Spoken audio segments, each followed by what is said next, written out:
How do you feel when you switch to Geico and save on your car insurance? It's like finishing your laundry and successfully matching all your daughter's baby socks together on the first try. Let's see. Panda socks, fire truck socks, socks with those cute little strawberries on them. You matched each and every one of those tiny socks. I mean, has this ever happened in the history of laundry? And a penguin wearing a cowboy hat socks. Done. Enjoy the moment, Dad. You've earned it. Yep, switching and saving with Geico feels just like that. Get more with Geico. How do you feel when you switch to Geico and save on your car insurance? It's like getting right out of bed late for work, yet your hair looks immaculate. No blow dryer, no comb, no sculpting gel. Just a flawless look. As if you walked out of your house and straight onto the cover of a men's fashion magazine. Good morning, Steven. Oh, have you done something new with your hair? It looks amazing. They don't have the slightest clue you were half asleep drooling on your pillow not 10 minutes ago. Yep, switching and saving with Geico feels just like that. Get more with Geico. Sports Card Nation, the hobby is the people. Weekly news and interviews, it's your number one source. Sports Card Nation, the hobby is the people. Sports Card Nation. What is up, everybody? Welcome to episode number 315. That sounds crazy to me when you think about just one episode a week, but you do this 6 years, you get into the 300s. That's where we're at. Happy, as always, to be coming out of your speakers, wherever they may be, in the car, on the back deck, if you're in the warmer climates, in the office, wherever, doesn't matter. You could be spending time some other way, but yet here you are, and I want to say from the bottom of my heart, thank you. Great guest today. He's been on the show before.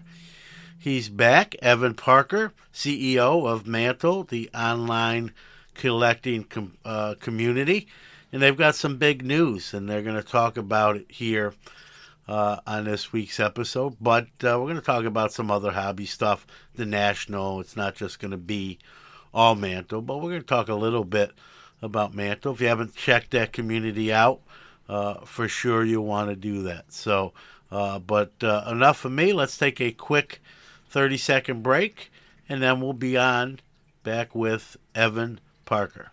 Iron Sports Cards is your number one source for all your PSA and other grading submissions. Their elite status improves turnaround times. Heck, they even provide the card savers. Their chat rooms provide updates on all your submissions. They also offer wax options and single cards to cover all the bases.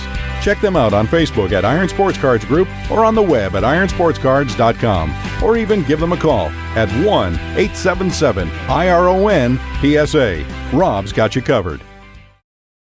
Real excited to have my next guest back on the Sports Card Shop guest line.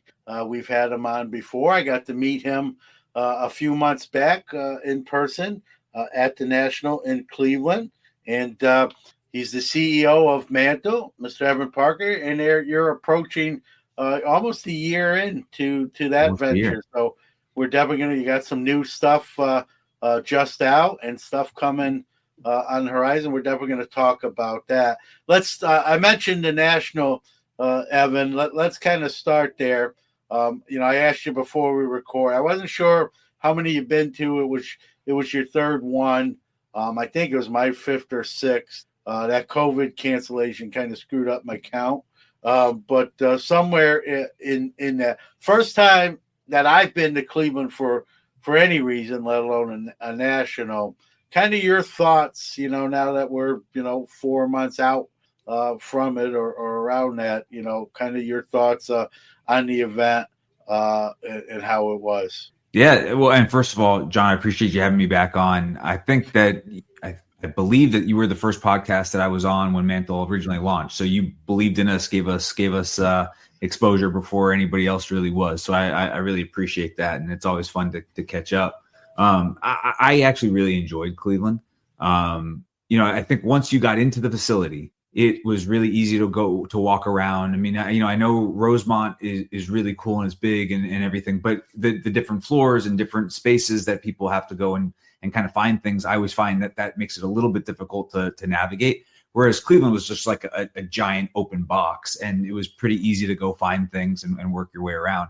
it was a pain to get in, the one lane from each direction to the parking lot. Like getting out of that parking lot was probably worse than getting out of a Browns game parking lot just down the street. And then the Wi-Fi didn't work. And for us, considering we have a social media app, Wi-Fi is helpful and important. So that was a bummer. It was really hard to use, but I love the National. I think it's such a fun experience. You get to see cards that you'd never see before, memorabilia you would never see anywhere else. And then the best part, and I know you feel that similarly, is you get to see all these people that you follow on social media, you're connected to in different ways. And this is like the one or two times a year that we're all in the same place. And so from that aspect, it kind of feels like a reunion or something like that. It's always just a lot of fun. Yeah, I call it the Super Bowl of the hobby. Yeah. I love for, I know not everyone gets to experience it or gets to go to it. Everyone's in different maybe locales, financial levels, and all that. So I try to be sensitive to that. But it's something I'm going to try to do every year. I think I've went to the last 5. And the crazy thing, for as long as I've been in the hobby, which is now 40 years, I've only been to 5 of them. But that's really, the event has become an event on itself. A lot of people would tell me, even when 20, 30, it's a bigger card show, and that's great too, but it didn't have the allure, at least to me then.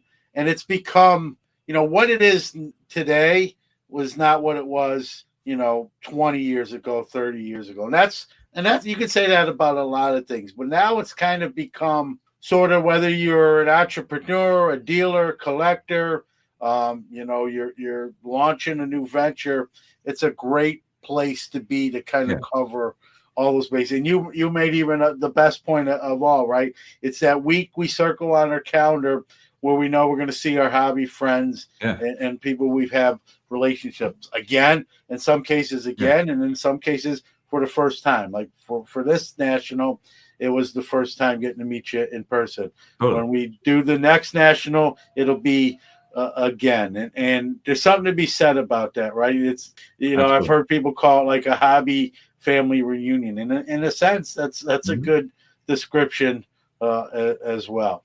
Yeah, I totally agree, and I think that if you work in the industry, you kind of have to go. It's like any other, almost like a trade show versus a card show. You just feel like you've got to go. You take meetings, you interact with people. You have to be there. I think if you're just a collector and you go to card shows all the time, it's not easy to get to necessarily for everybody. It can be expensive. Cleveland, there were no direct flights from where I am in California, so it's not that simple. There aren't always great hotels around. So you're driving in, you got to rent a car or whatever. It can be expensive and it can be a pain. So I don't think people can always go every year.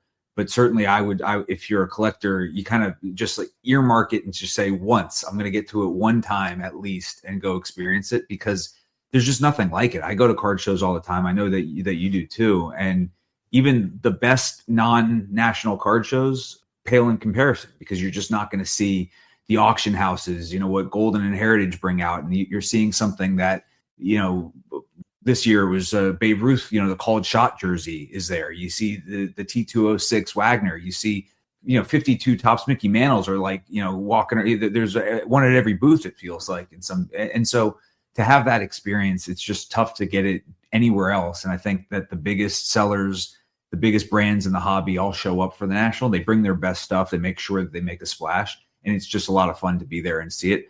I feel like Fanatics Fest did something really similar. Fewer cards, they were a lot more kind of on the experiential side of things. But the big events, it's a lot of fun to go. Yeah, no doubt. And with Mantle, it's you want to get the word out there. What better place, right? Totally.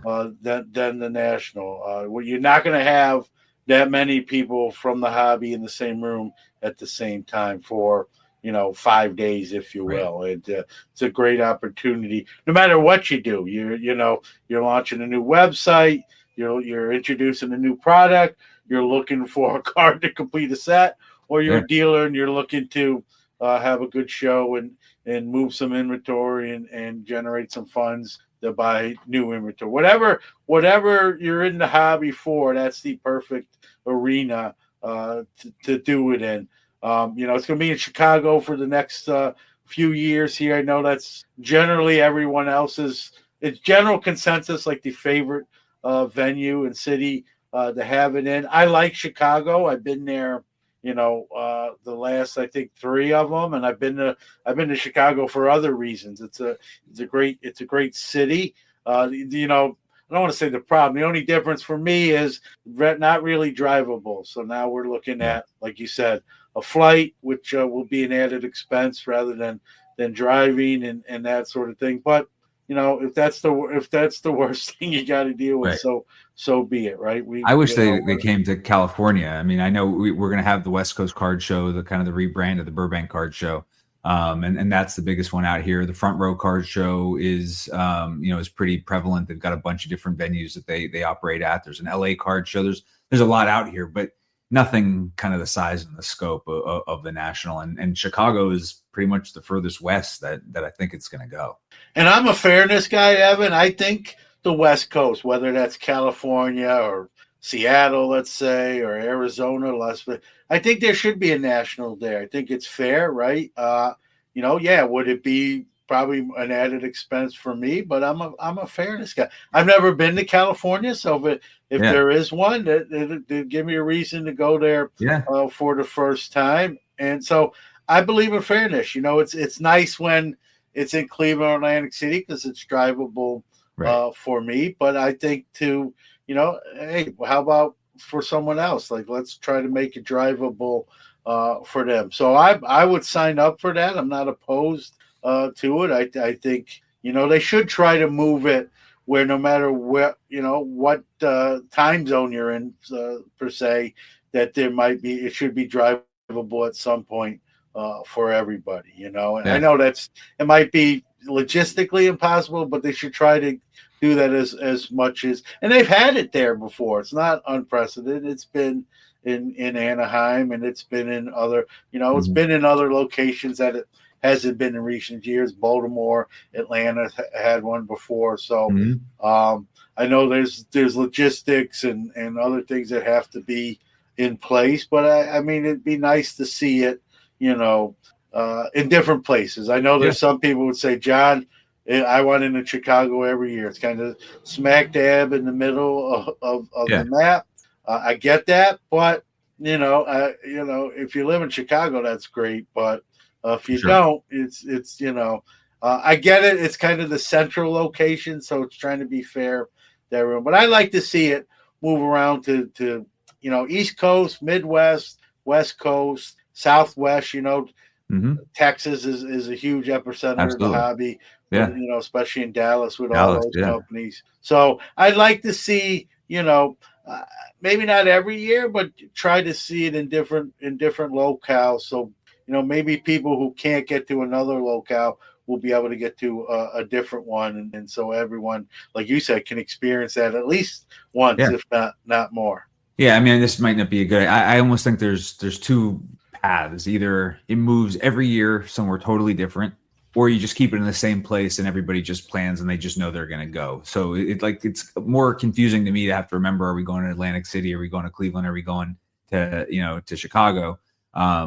So either like it's Chicago and we're just doing Rosemont forever, or let's move it around like the Super Bowl. And every year it's somewhere different. You mix it up, different feel, different types of people can come. Cause there's a lot of people who I know if it were in Dallas or in Vegas or LA or wherever, it'd be a different crew coming for the first time, maybe some different brands there. You'd see different items just because of the different feel. Like Cleveland had a Cleveland feel. I saw a lot more Jim Thome stuff in Cleveland than I saw in Chicago the year before, where you see a bunch of Jordan stuff. And so it's cool to mix it up and move it around.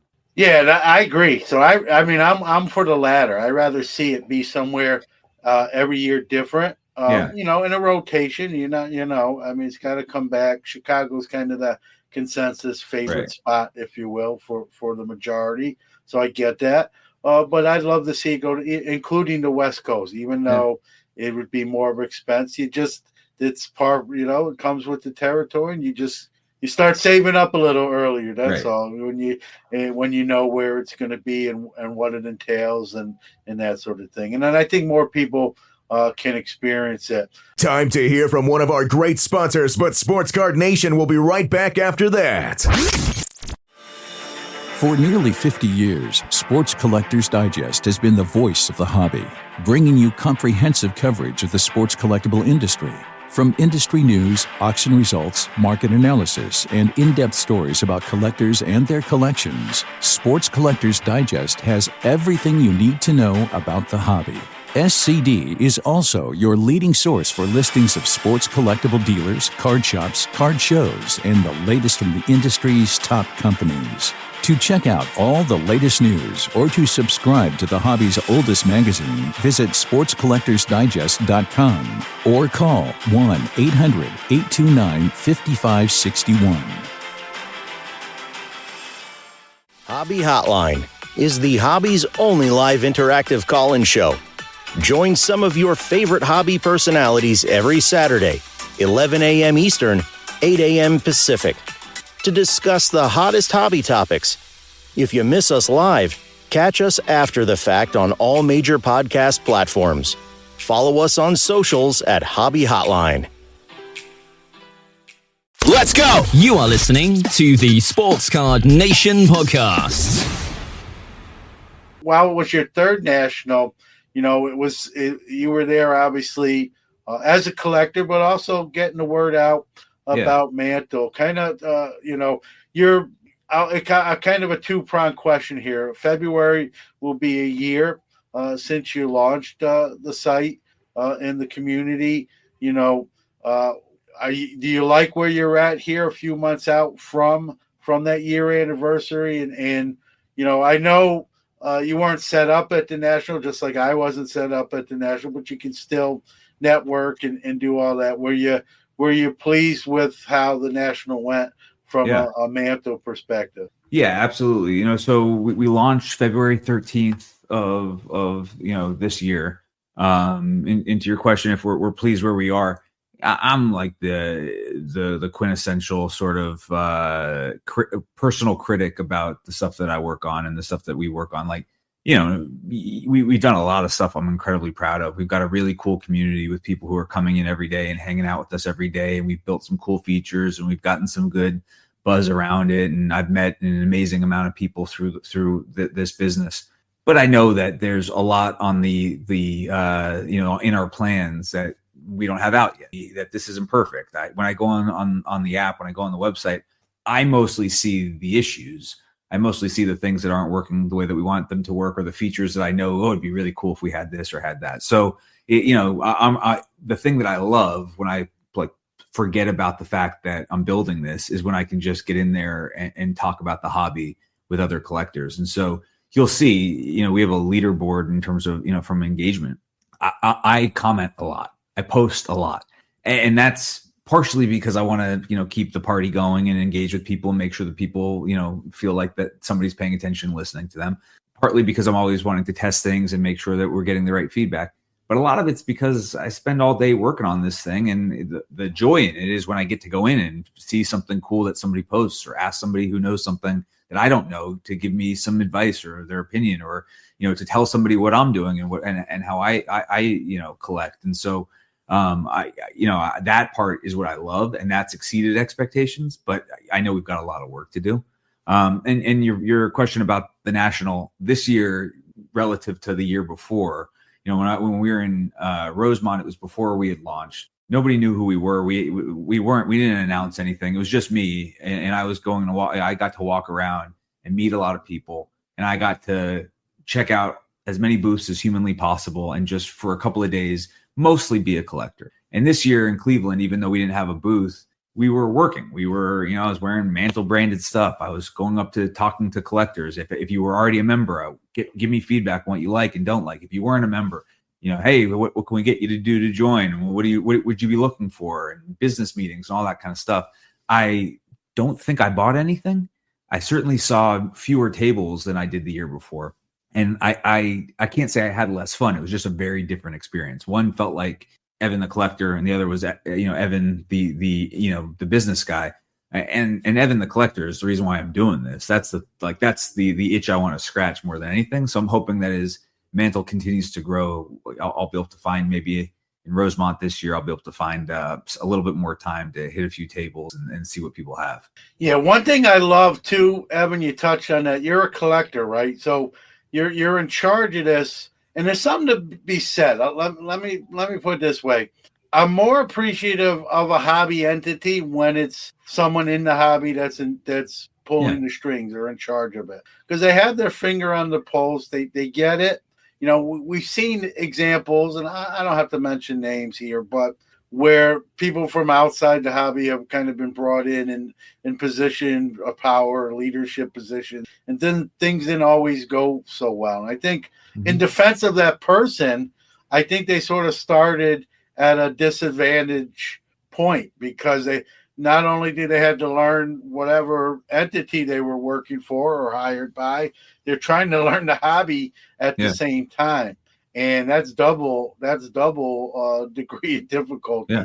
I think I'm not saying it's easy, but I think it becomes easier when you're already familiar with the landscape and the terrain. And in that case, you know, you check those boxes. Would you kind of agree with that? Yeah, I would. The only absolutely easier when you are a collector, and if you're going to do this all day and you don't collect, it's probably not that fun of a job. It's like the reason why I like doing what I do is because this is the stuff that I'm interested in anyways. And if I'm going to be spending the amount of time that I spend working and the amount of time that I spend interacting with other collectors, if it wasn't interesting to me and it was just, I could be working at a bank, at the DMV, at a whatever, at a bakery, it doesn't matter. This is just a job. Like this is something I care about. So it's definitely a lot more fun. But what I've learned in the last year doing this is, despite the fact that I'm a lifelong collector, despite the fact that I've got, cards from when I was a kid all the way up through cards that I've been buying for the last few years, I collect the way that I collect. And I've met a lot of people who collect in really different ways. And so I've had to learn, I'll be the first to say, I'm not a big hockey guy. I've had to learn a lot more about, Upper Deck and hockey cards than I was ever paying attention to before. I'm not a set collector. That's something that I've had to learn about. I don't flip. I join breaks, but I've never been a breaker, and I don't join a ton of breaks. So there's all these things about the hobby. It's such like a vast universe. And the thing that I love about it is that everybody I interact with collects in a different way. They like different things. They're in it for their own reasons, and I learn something from them, and I appreciate kind of the things that they appreciate. But it's been a huge education for me, because if I was just doing this the way that I like to do it, it would be just buying things for your PC or ripping the occasional wax, just for kind of the fun and the hunt, and that would be the entirety of what Mantle is, and that would exclude a lot of people who'd say, well, what about me? I'm a set guy. What about me? I like vintage, or I like non-sports, or I like this or like that. And so I'm drinking from the fire hose, because I realize, despite the fact that I am very familiar with going to a card show or a card shop, I'm very familiar with opening packs, I'm very familiar with the card world, I only still know a fraction of it, despite this being something that I've been passionate about since before Mantle was a kernel of an idea. Yeah, and that's a great point, right? We're all learning. Like, I've been doing this a long time. I'm an old guy, and I learn every day. And if I don't learn something in the hobby every day, I just wasn't paying attention that day. Is what that's all about. And the news cycle now, Evan, as someone who's been in this a long time, the hobby moves a lot faster, news cycle wise today than even 10 years ago, let alone 20 or 30 years ago. And so when new innovations, new technology advancing, things are happening fast. And so you have to learn, or you're gonna fall a little bit behind. So when someone says, I didn't learn anything, I said, either you didn't try, or you just weren't doing any hobby stuff at that moment. And there's nothing wrong with that. There's weekends, Evan, where I've talked about this on the podcast. Like, I just need to decompress. So like, hey, this weekend I'm not doing any card related stuff. I've kind of done my recording. It's all set. I'm gonna just kind of take a break and then come back and jump back on the horse. And nothing wrong with that. But if you're active, you're gonna learn, because there's just too much going on not to, just by osmosis, you're going to figure some stuff out. Totally. And it's the fun part, right? Like, I think that's what I love about it, is just all the different things that I can learn and get exposed to that I wouldn't necessarily otherwise know. I think collectors are pretty curious by nature. I mean, if you're going to spend the time to research and find things, and you have to like the sports to begin with, and you have to, or whatever you collect, Disney or Pokemon or whatever, you have to have interest in something, and then you have to want to go and learn about it so you can figure out what you should buy or how you should buy it, how to get something graded, or where to go. There's so much that you have to know how to do to be an educated collector. And so I think most collectors that I've interacted with are pretty not only knowledgeable, but really curious and looking to learn more. And you don't want to be left behind. You don't want, this, as you said, things are happening, things are moving. There's more product being put out today. Even though there are fewer companies probably making product, I think there's probably more product than there's ever been. There are more companies in the space than there ever been, and new entrants, and new podcasts, and new video, and new media outlets. And so, and you think about social media, the amount of stuff that we can consume at any given time around the hobby is immense. And it's hard not to pay attention, hard not to learn. If you have your eyes open, if you're on X, if you're on Instagram, if you're on Mantel, you're going to see things 100 times a day that you wouldn't have been exposed to even a couple of years ago. Yeah, no doubt. Like you said, that's the fun part, right? If you're not, the hobby's supposed to be an outlet. It's supposed to be fun, kind of take our mind off maybe some of the mundane things or not so great parts. So if you're not having fun, kind of reassess, what direction you're in. And that's what I always tell, people. Sometimes I'll get messages, hey, this is bothering me, or it's kind of rubbing me the wrong way, or this is like, you can change how you collect. You can, right. I've done it. I know people who've done it. So there's more than one way to collect, and I always say there's no wrong way to hobby as long as you're not doing anything illegal and or hurting anybody else. So you can always pivot and change and do different things. I've done that in recent years, kind of adding ticket collecting to something I haven't done before. Now I dabble in it. Obviously I have more cards than tickets, but I've started to add some of those to the PC. In the almost year here with Mantel, has it changed how you collect as a collector, Evan? Like has being involved with the site and the community sort of influenced how you hobby, I guess, is a short way of putting it? I think so. I'm certainly exposed to a lot more in categories that I didn't know much about before. And so if I see something on the platform from somebody who's really knowledgeable and interesting, then it may get me excited about something that I didn't know about before. So like art cards, for instance, is something that I didn't really pay attention to up until Mantel started.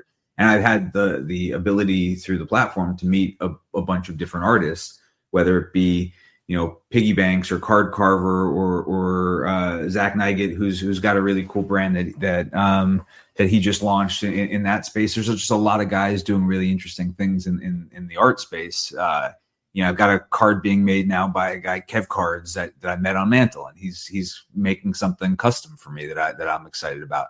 So that's something that I didn't know a thing about before.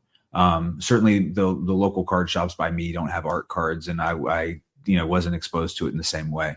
But I think the things that I truly feel like, that I PC, it's a lot of Dodgers. It's a lot of anything LA kind of related or with a connection to my life. And that stuff hasn't changed. The stuff that when I'm like saving up to go get a PC card, it's the same card that I wanted before. Maybe I finally am able to get it now, but it's the exact same way that I was collecting beforehand, because that's just that's what I love. It's why I'm interested in it. And every time I can check something off the PC list and say, I finally got this card, it's something that if I could tell myself from a year ago before Mantel launched, or 5 years ago from before Mantel was an idea, it'd be a card that I would have said, if I ever have a chance to get that, if I can afford it, if I can get it, whatever, sign me up. All right. Great having Evan back on the show. And we're not done with Evan. He's going to return next week for part 2 of this conversation. We're going to get more into the new things at Mantel. And in the meantime, definitely check Mantel, Mantel, out. No matter what you collect. If you're probably listening to the show, you probably collect sports cards or associated memorabilia. But regardless of whatever you collect, That's a community platform you should check out. So come back next week for part 2 of our conversation. We're going to hear from our Hobby is the People announcer and then some closing thoughts to wrap up this week's episode. Time for our Hobby is the People announcer of the week. This is Mike, this Baseball Card Life, and remember, the hobby is the people. If you'd like to be the Hobby is the People announcer of the week, do a WAV or MP3 file and send it to sportscardnationpc@gmail.com. That's a wrap for this week. Huge thanks to you, the listeners out there, because without you, there is no us. If you like the show, we truly appreciate positive reviews. Big ups to our great guests who drive the show and our awesome sponsors who make it all possible. Sports Card Nation will be back next week, but don't forget to catch either Hobby Quick Hits or Card Mentions coming up on Monday. I'll leave you with this. How do we change the world? One random act of kindness at a time. Remember, the hobby is the people. Hi, I'm Isaac Albert, a longtime card collector and the co-founder of the Penny Sleever. My wife and I started the Penny Sleever with a simple premise in mind: to offer collectors top quality supplies at fair prices. We offer a full range of hobby supplies and we'll get them to you fast. Whether you're looking for a 260-point magnetic for that oversized patch card, or a slew of semi-rigids for your next PSA submission, the Penny Sleever has you covered. Shop now at thepennysleever.com and use the promo code SCNation to get 10% off your first order. That's SCNation for 10% off at thepennysleever.com. The Penny Sleever. Top quality supplies, fair prices.